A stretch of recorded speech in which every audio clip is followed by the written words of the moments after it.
what mums are supposed to be, right? You're a super mom. You're supposed to do everything. What's a good mom and what's a bad mom? We have all these labels, right? That gets a lot because there's so much pressure to like live up to all these standards. How you're supposed to raise your kids, what is expected of you from family, from you're supposed to work and be excellent at work, and you're supposed to run your home and be excellent at that, and be excellent at managing your kids. And how do you do all of that? Hey everyone, welcome to the Conscious Indian Mama Pod. I'm your host Gunjan, and today's episode is powered by a toddler who wants everything their way and a mom who's just somehow keeping it together. That's why we have today's guest to help us all calm down. Welcome, Anu. Hi, Gunjan. Thank you for having me. Thank you so much for being here. So, Anu is a mom to a 3-year-old and an 8-year-old. Yep. Wow, 2. That itself is like, okay. And she is a life and a visualization coach, Yep. a Marissa Pure and Mind Valley coach. She is also the founder of Project Daily Magic, where she's helping women, especially moms, live their best life with the magic of visualization, affirmations, mindfulness, and all of those things. Yeah, and much more. Much more, I'm sure. So, thank you so much for being here. Thank you for having me. I would like to start by talking about before you were all of these things, right? Who were you before you were a mom? So I have had many avatars, I would say. I started off, I studied my master's in social work. I was in the development sector for a brief stint, following which I did like a massive 360, 180, whatever you call it. And I went and I began pursuing dance, which was like my childhood love. What started off as a six week sort of break became a career in dance and performing arts. And for a decade, I was a professional dancer. I helped in directing of musicals in schools and all of that stuff. And I think then sort of I found my way back into this space.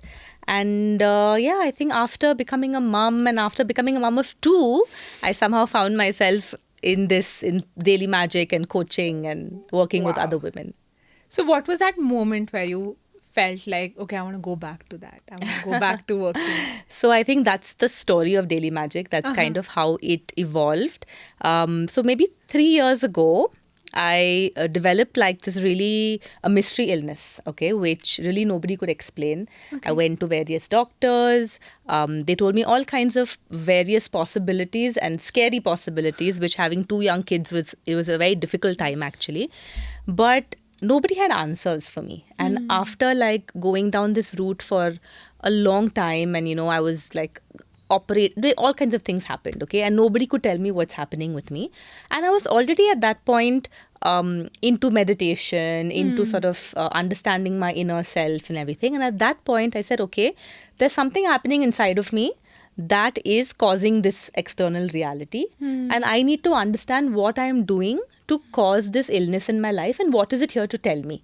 So I began my own journey, like meditation, journaling, all kinds of inner work that now I work with women to do.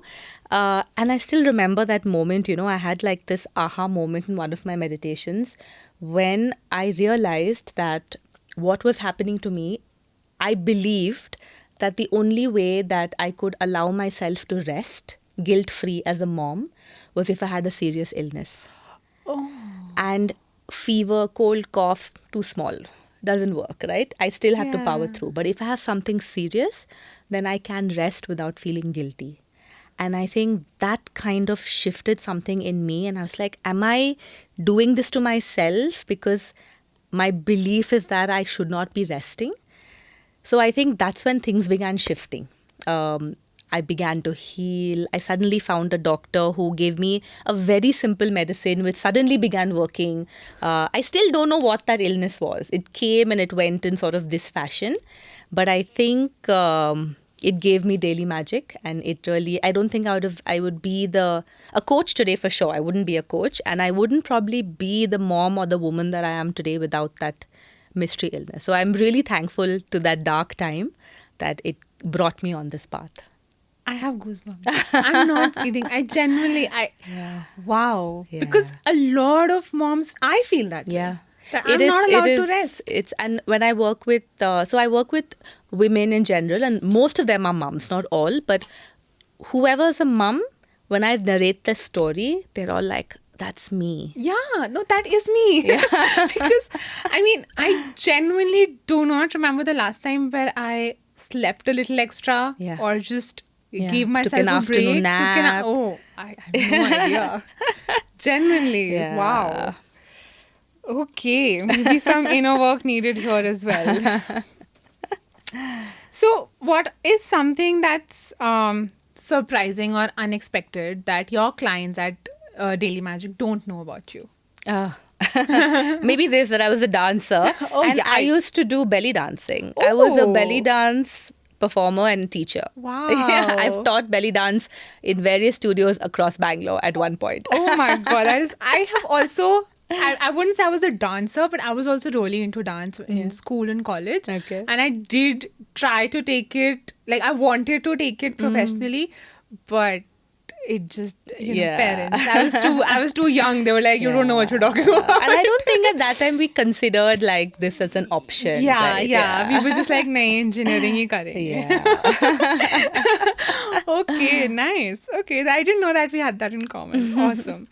So, I want to talk about something that a lot of moms sort of just live in silence Yeah. with, the word overwhelm. Mm. Everyone gets overwhelmed, but I think moms are especially susceptible to it.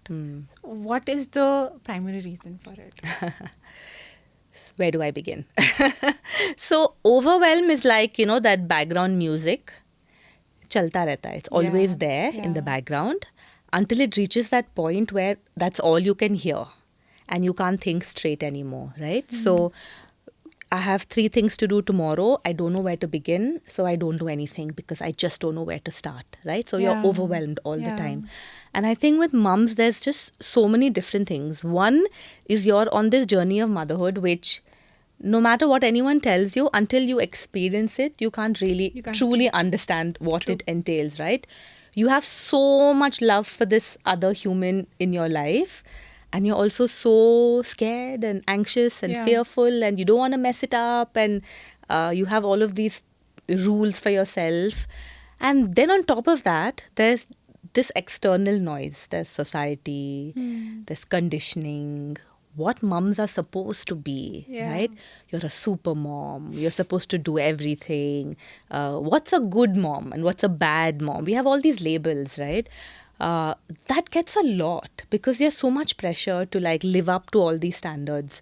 How you're supposed to raise your kids, what is expected of you from family, from you're supposed to work and be excellent at work, and you're supposed to run your home and be excellent at that, and be excellent at managing your kids. And how do you do all of that?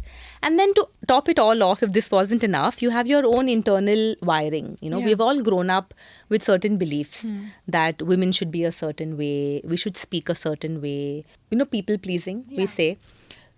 Don't stand up, don't say things which can offend anybody, be the good girl, all of that, right? So when you have all of these things going on at the same time, you're bound to get overwhelmed. So I think it's just a lot, and there's a lot of noise, and in that process we have stopped listening to ourselves and what's happening inside. So I think that's what is needed. So how do you actually sort of get over the overwhelm? It's a journey. I won't say that, I'll tell you one thing and ek din mein ho jayega. It is a journey for sure. And that's what I do with the people that I work with. We have a wonderful community. I think having a community, it really helps, Yeah. right? Because you think ki, I'm the only one who's feeling this. You see everybody around you or in social media putting their best foot forward, and you feel I'm the only one who's overwhelmed. But when you have a community of women who are all on this journey together, you feel, okay, there are other people out there. Everyone's feeling the same way. You don't feel as lonely Yeah. in your journey anymore. And I think the second thing that we really focus on is just sort of cutting out the noise and listening to yourself inside. This can be with something as simple as just spending 5 minutes every day, closing your eyes and sitting in silence, or doing a meditation or a guided visualization. Now, these all sound like, I'm supposed to be some sadhu to do it, but it's just sitting and keeping your eyes closed and listening to your inner voice, which we have stopped listening to. Yeah. And then, of course, in my program, we have we have many steps that we go through, right? One is truly understanding how to live in the present moment. How do we start stopping our thoughts which keep spiraling all the time? What do we do to when we find ourselves going out of control and we want to come back to the present moment? How do we first understand why am I overwhelmed today? Firstly, I have certain beliefs that are keeping me stuck, right? For me, for example, when it came to my illness, my belief was I can't rest unless it's something really serious. So we all have beliefs like this in various areas of our life. So identifying what these beliefs are, where have you got them from? It's not, we're not born like that. When kids are born, they don't feel anything. They will wake up at 3 a.m. and scream for milk because it's their birthright. They don't think I shouldn't disturb anybody. I should be a good girl. I should please everybody around me. They are very vocal, So where do they learn this? Where do they learn that you have to not ask for what you want, keep it all bottled up inside? We learn this as we, go along our journey. So I think first understanding where it's coming from. How do we start releasing that? And then working on what you actually want for yourself. I don't think most women even ask themselves, what do I really want for myself? What is it that I want? Not as a mother, daughter, sister, wife. What do I want as Anushree? What do I want as Gunjan? What do I want for myself? And then kind of taking the journey from there.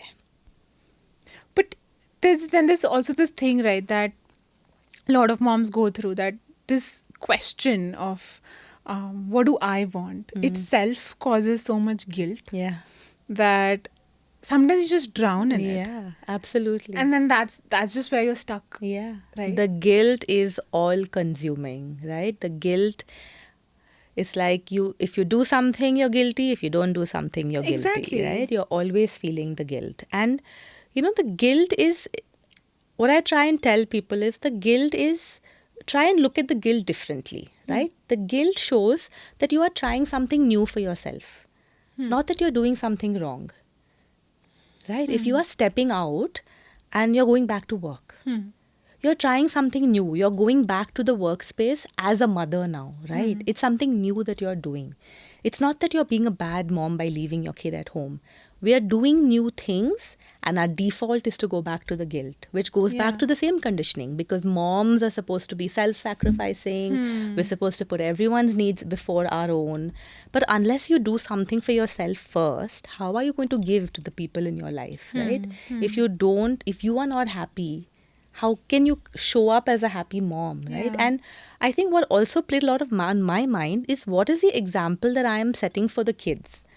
Now, I have a daughter as well. Do I want her to grow up thinking that women have to put themselves last? That that women should not rest, that everyone's needs are more important than mine, including my kids? Or do I want the kids to grow up and see that mom had a life, she loved us and we were very important, but there are also other areas of our life, and that gives them a new path to kind of go forward. You look at us itself, growing up, did we ever see any of the women in our life relaxing at home? Never. Always calm, right? You're doing housework. If they were working, then you're doing bahar ka kaam or you're doing ghar ka kaam. You're always doing calm. The men were watching TV, they would nap, they would sit. The women were never sitting, right? So how do we start changing? And it's very ingrained in us. We don't even realize it's so ingrained, right? So how do we start changing that narrative for our kids? And a lot of people come to me because they say, we don't want the same thing to move on to my children. I want that to change. How do I change myself so my kids don't take in the same conditioning and grow up the same way? So it's working on your subconsciousness, basically. Your conditioning. Absolutely. Because a lot of times you don't even realize that you're doing something that is a conditioning and not what you want to do in that Absolutely, moment. absolutely. We don't even know, unless you have the awareness, how will you even know Yeah, that? yeah. So, first step is the awareness that these are the patterns going on in my brain subconsciously. And the subconscious controls like 95% of our life. You know, we feel we're in control and our conscious mind is thinking and we're planning. But below that, it's our subconscious that's the real director of our life.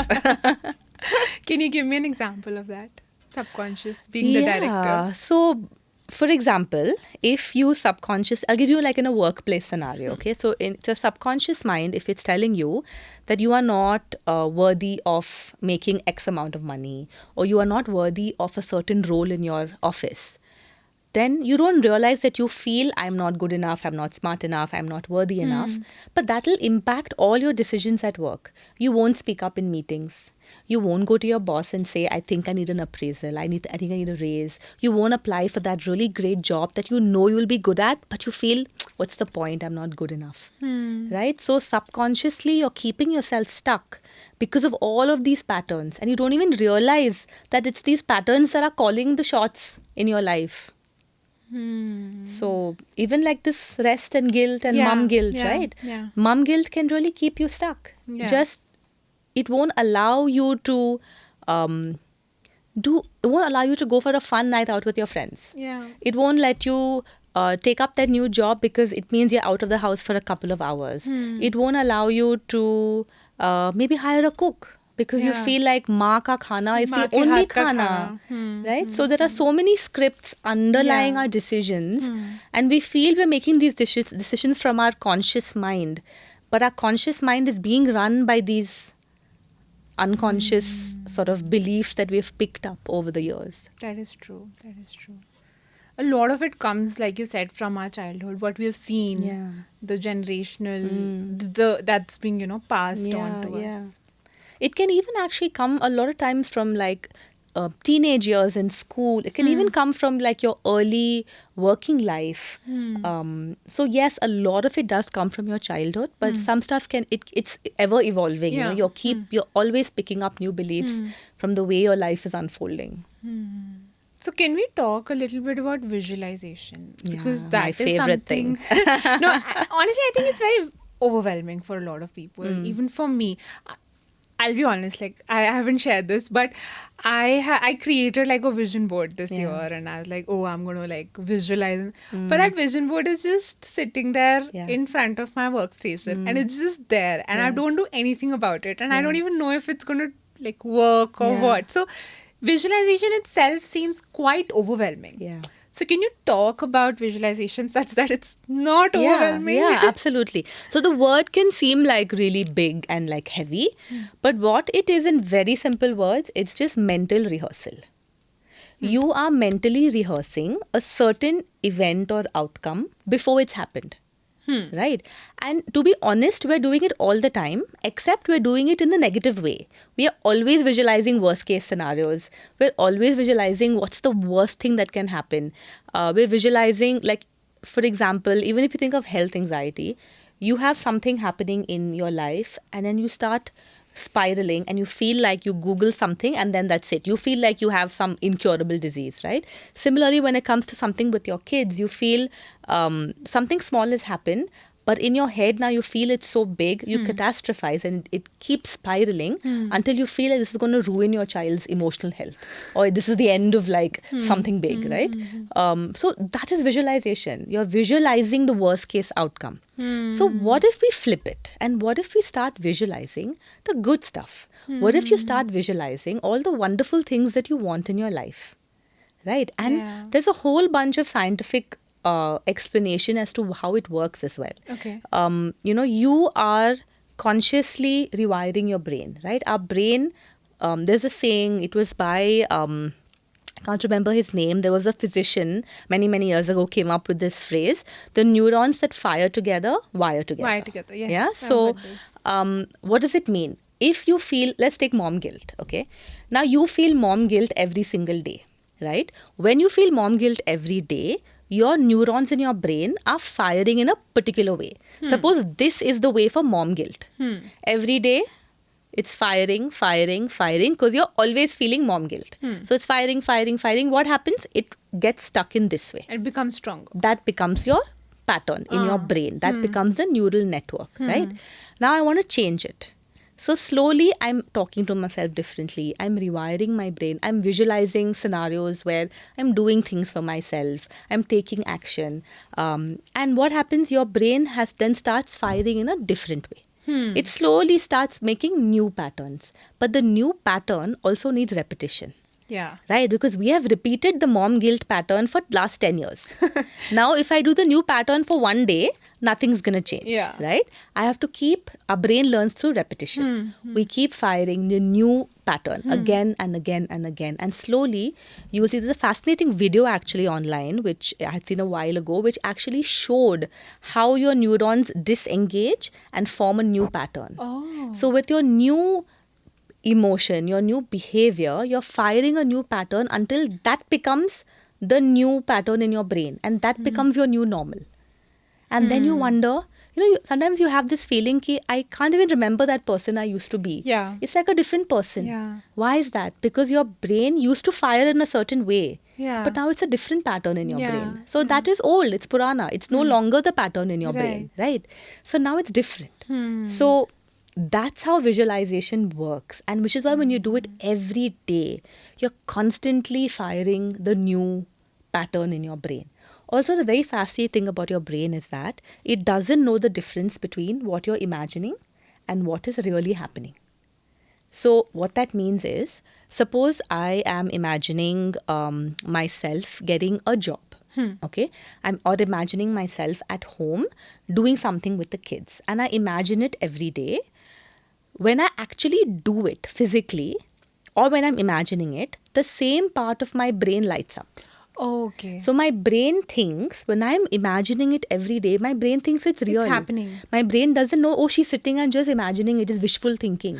My brain thinks this is real. Right? Which is why if you see all athletes, you talk about any top athlete in the world, whether it's Serena Williams, whether it's Ronaldo, whether it's Roger Federer, anybody, Michael Phelps, all of them, they visualize their craft every single day. And I realized, looking back, before, when we were performers, dancers, before going onto our show and on stage, backstage, we would all hold hands and we would mentally rehearse the whole dance. Yes. And at that time, I didn't know all of this science. It just came intuitively to all of us. Yeah. But by going over it in your brain feels it's happening. So it's like a real practice because your brain feels it's actually happening.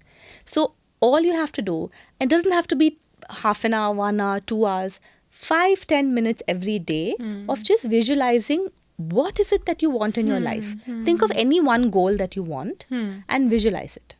Or think of a difficult situation that you're in, and then we work on releasing those emotions and how do we start visualizing a positive outcome to that. So it can be done in many ways, right? But visualization is essentially mental rehearsal. You are just rehearsing that outcome before it's actually happened. So can we do that right now? Of course. So everyone can join in, whoever's listening, watching. We will probably work on, you can work with me and everyone can follow. Sure. So what do you suggest? What should we... do you want to do it on a goal maybe that you have, or an overwhelming situation that you... Okay, since we're sitting on the podcast, let's do it for the podcast. Okay, come on, let's do it. Because we haven't launched yet. Done. This is all... So let's work on that. Sounds good. Let's help me sort of visualize it being what I want it to be. Great. So I'm going to ask you a few questions. Sure. What is your vision? What do you want for the podcast? Let's talk about the next 1 year. 1 year from now, if this podcast could be anywhere that you want it to be, what would that look like for you? Number 1 on Spotify. Okay.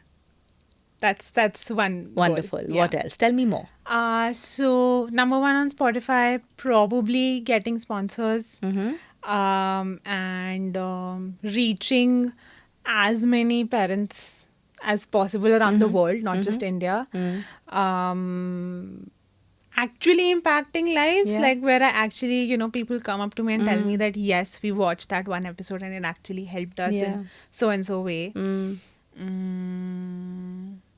that is what I have right now. Okay, wonderful. And what about what are the feelings that this will give you? Suppose you've achieved this, how will that make you feel? Happy Mm-hmm. and satisfied on some level. Um, mm, yeah, content maybe. Yeah. Okay, wonderful. And I ask you this because when we visualize, we have to also tap into the emotion of what that goal will give us, right? When you start feeling those emotions of the future, that's when you're really wiring it in even deeper. Okay. Okay, so shall we begin? Yeah. Okay, super. So if I can just ask you to close your eyes. Okay. And just breathe at your own pace.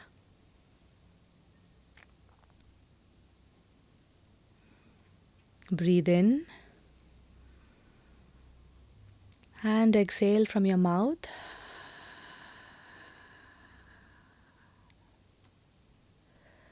I want you to imagine beautiful, white, glowing light entering you every time you inhale.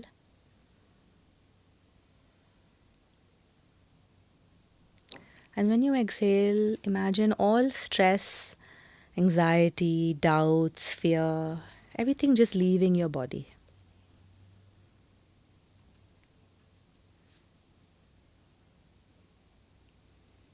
Feel your whole body sinking into the chair beneath you. You can just breathe normally now in any way that feels comfortable. Relax your shoulders, your jaw, your neck, down to your chest. Your hips are feeling heavier, sinking into the seat below you. All the way down to your feet. You are calm. You are centered. And for the next 5 minutes, you have nowhere else to be and nothing else to do. All you have to do is listen to my voice. And I want you now to give yourself permission to really allow any images that come to you, allow them to come. Allow any words, any movies, any videos to come in your mind. And I want you now to think of this goal that you have. It is 1 year from now. It is 1 year from now, and you have finished recording your podcast, The Conscious Indian Mama, for the last 1 year. You are out on all platforms, and it is going so well. I want you to imagine a scene now where you have just received a message. Maybe it's a mail, maybe someone's called you, but you have just got the news that your podcast is number 1 on Spotify. What does that feel like to you? What does that mean to you? You quickly call someone else up to share this wonderful news. You can hear the excitement in your voice. You can hear the joy in the other person's voice as you speak to them. But the most incredible part is the journey that this 1 year has been. You have interviewed incredible women from different parts of the world. You have a global voice with people tuning in from around the world. People are waiting.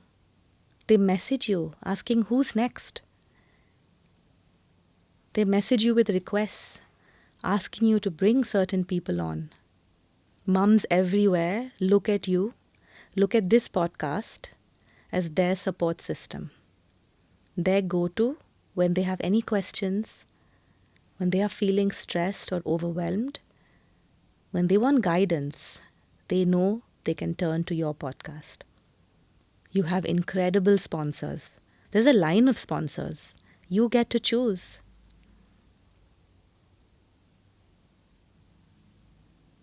And you know that this is just the beginning. You feel so proud of your journey, so happy, so content.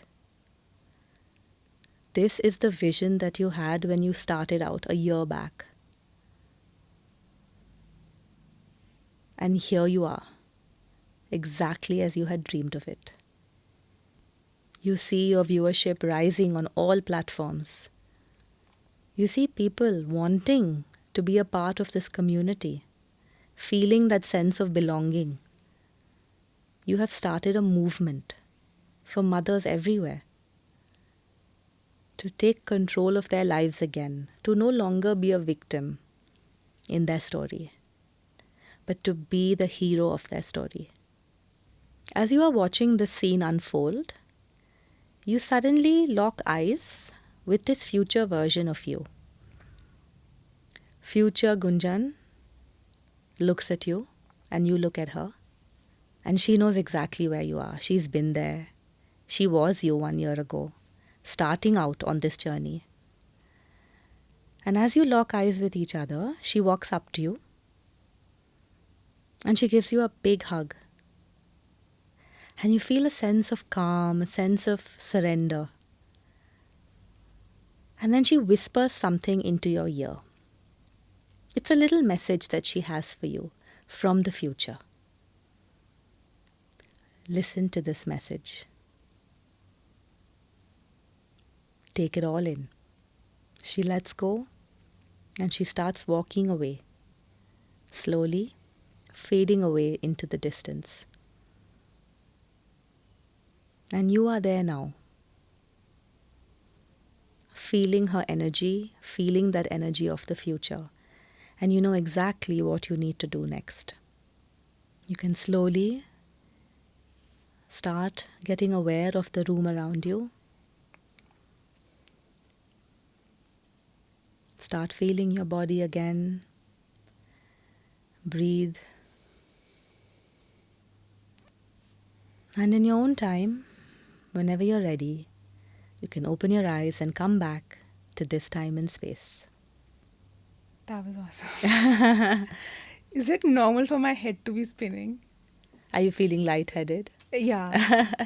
Yeah, sometimes I think because it's a lot of energy that sort of Yeah. maybe have a bit of water. Yeah. Yeah. How did that feel though, to see your future? I think the moment where you said that you locked eyes and Yeah. she came up to you and she hugged you, that's kind of what Yeah. sort of hooked me on. Sort of like that's where I actually felt it through my body. Yeah. Before that, it still seemed like a distant thing. Yeah. That is when it was like I could feel that like there was something went through my body Yeah. and the head also started spinning, which I was like, wait, is it supposed to be like this? But okay, that was great. I hope everyone did it with us for their own goals. If Yeah. you didn't, you can always go back, rewind, and sort of picture your own goal Yeah. and Picture your repeat goal it. and picture what emotion that will give you when you achieve it. Feel that emotion. Yeah. That was very magical. Daily magic. Thank you so much. So, coming back to our conversation, what would you say to a mom who would just feels like she's lost herself? I would say you are not lost. You are just buried. You are buried under routine and schedules and conditioning and beliefs and society, and you've somewhere lost that connection with yourself. You're still there. You're just somewhere buried under all of this. And now we need to Get you out. remove all the stuff that's on top and find you again. Again, I think all of this kind of roots back to the guilt that moms perpetually live in, and getting over that would be the first step to doing anything, right? Taking any journey for For themselves. yourself. Yeah, I always tell whoever signs up for my group program, I say just by signing up, you have taken the first step. Because mums will spend ridiculous amounts of money on emotional, mental, physical, EQ, left brain, right brain, all kinds of classes for their kids. Yeah. But you ask them to do something for themselves and it's not There's no worth time. it. I don't have time. What is the point? Will it really help me? You have all kinds of excuses ready. Right. So I tell them just by signing up, you have made yourself a priority. And then by showing up every day, because we have daily stuff that we do, right? Every day you have to do something. So it's sometimes hard. People take a bit of time to get into that routine because you're not used to making that time for yourself. You say, I have no time. I have so much stuff happening in the day. Where can I find 20 minutes for myself? But it's just 20 minutes. Can we not find 20 minutes for ourselves? And slowly they find that rhythm, where they say, okay, this is important. I will make this 20 minutes for myself and the world will not fall apart. Everybody will be fine. Since you work with so many moms, what does it actually look like for a mom when they tell themselves, I'm allowed to want more? Oh my God, it's electric. You can see the energy change. We do weekly calls in our group program. So every Saturday they come on the call. Just by looking at them, I can see when something has shifted. It's incredible. The way they show up, the glow on their face, their posture. They just, I think, make them, they feel that they are important again. And they don't need anyone else to tell them that. They themselves feel that my needs are important and I am a priority. And that is incredible. They start setting boundaries for themselves. I've seen women change them, heal their marriages, break generational trauma, draw beautiful boundaries for themselves, start businesses, do all kinds of wonderful things when that shift happens. And you can even see it physically. It's fascinating. A lot of health issues do persist in moms because of the mental I was recently reading, there's a study or someone was talking about it, that I think about 90% of autoimmune conditions are all women. I saw that. Because women are, and there's a strong link between autoimmune conditions and your emotional health and what you're suppressing inside, right? So we are all suppressing stuff. We've been taught growing up, right? A lot of girls have heard growing up, you have to be seen, not heard. Don't talk in front of elders. Don't voice your opinions. Who will get married to you? A lot of stuff gets, ingrained into girls as they are growing up. And where does emotion go? It stays in your body. It doesn't magically disappear. I realized that, of course, I've also heard all of these things growing up, but at that point, I would just rebel against it. I'm like, no, that's not true. But then at the end of the day, it stays with you. Because I see it now in my behaviors, in my patterns, that, that's where it's coming from. Even though at that point I was like, I don't believe all this. I will say what I want to say, But that suppressing of emotions and what you actually need, it's there. You would rebel against everything, but when it comes to your own emotions, your own needs, you just suppress that. It stays somewhere. And if not from your home, it comes from somewhere. I've been really fortunate that I haven't grown up in a home where I heard these things. I've always spoken my mind and I've always been allowed to express what I wanted to. But I think home is one aspect. You have school, you have society, you have relatives. There are so many different ways that you can hear these things in your life, and you pick it up. And sometimes you just have to see things, right? I think growing up as well, I did not see women who relaxed. Right? So, which is why what came to me was that I should not be relaxing, right? So much guilt for resting. I think all of this comes in so many different ways. It actually makes me so stressed as a parent. I'm like, what example am I setting? And everyone does the best they can, right? Everyone does the best to their ability. So we are doing the best to our ability, Of but course. there will still be something that will We don't will even creep know. into them, Yeah, and there will be yeah. some patterns that they might pick up without Yeah. us knowing. So I guess we have to just do the best we can, Of and then course. Wait and watch. yeah. So, following up on that, other than this, I can't rest unless I have something serious. What are some other beliefs that you had before that completely shifted, after you became a mom? I think that you need to do it all. Hmm. I don't believe that anymore. I don't think mums need to be super women, superheroes. Mother's Day is coming up Yeah. now when we're shooting this.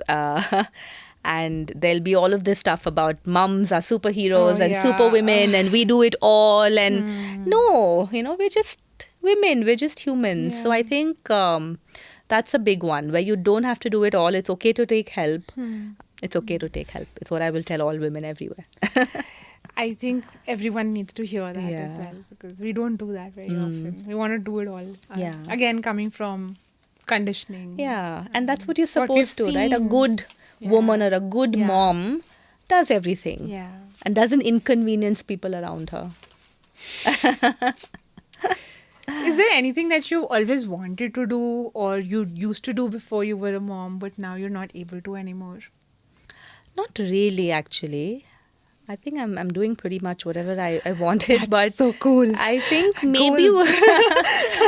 what I miss, I think maybe is just like impromptu plans. Like just to like pack a bag and get leave. up and go, Yeah. no planning, or Yeah. like today we want to go somewhere or tomorrow. That impromptu plans, I think that sort of obviously takes a backseat. A lot more planning when you have kids in the That is picture. true. I mean, you really, but like, yeah. I am very anxious I'm an anxious traveler. Okay? Yeah. I want things to be planned. Yeah. But there was a phase in life where I did not do that. But now with Kian, it's even that anxious traveler is Yeah. even more stronger. That everything needs to be planned to the Yeah, T, and I yeah. need to know exactly what's happening. Yeah. And I think that's also biological because, like, if you go back to like Stone Age and where, if you didn't plan for your threats, you like literally die. Okay.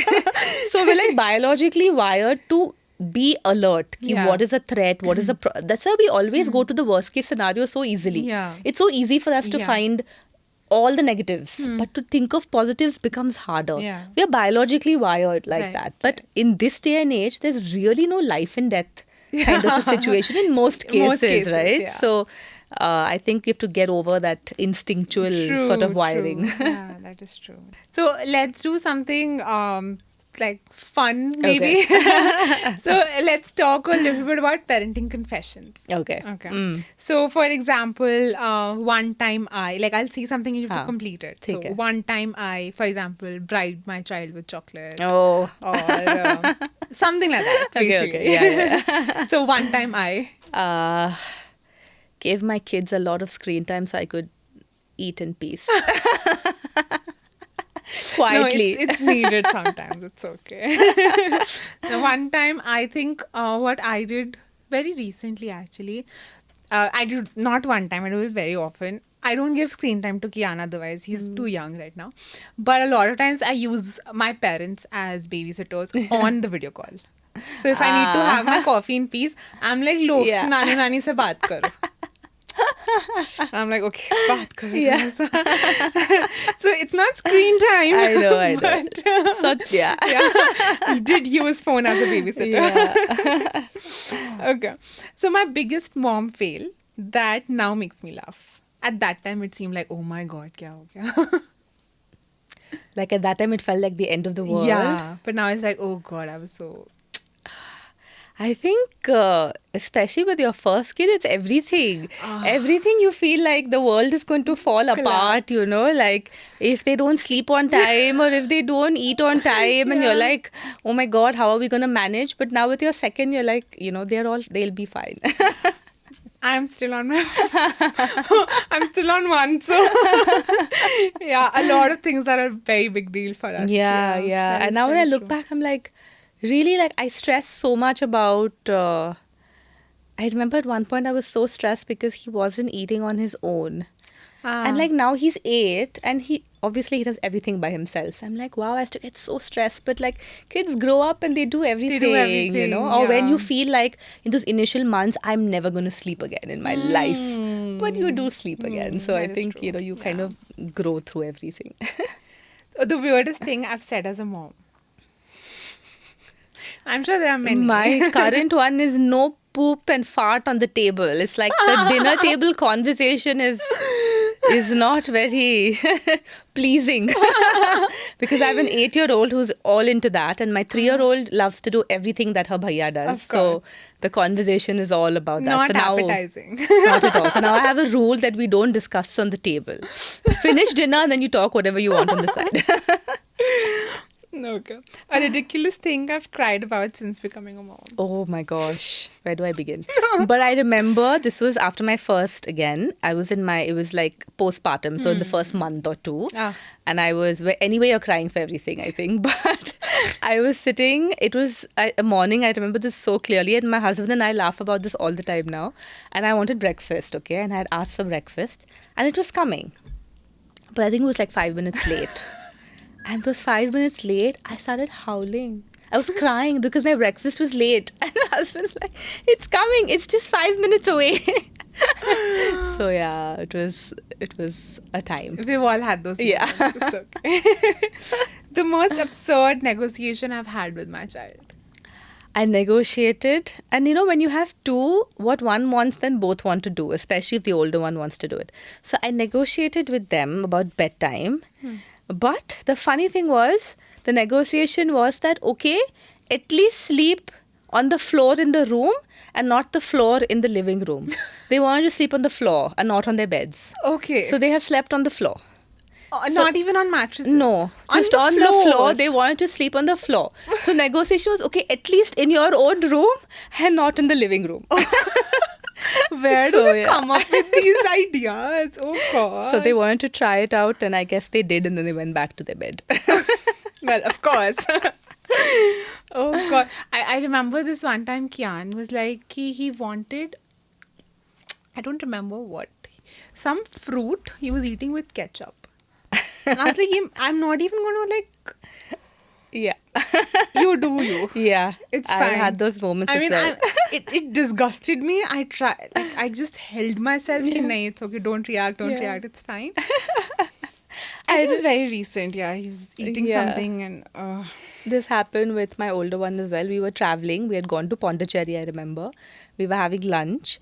And they had given like, you know, aloo bhujia, aloo save type as a side dish to something on the table. And he had his glass of water. His whole lunch, he has taken the aloo bhujia and spoons, dunked it in the water, made it soggy, and then eaten it. And then that was his whole lunch. And we were like, okay, enjoy.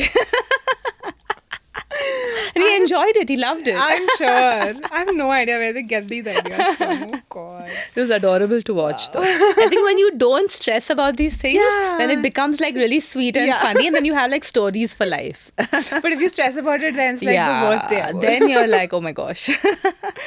Wow. Thank you, Anu. This has been a great conversation. I really enjoyed it. I visualized something.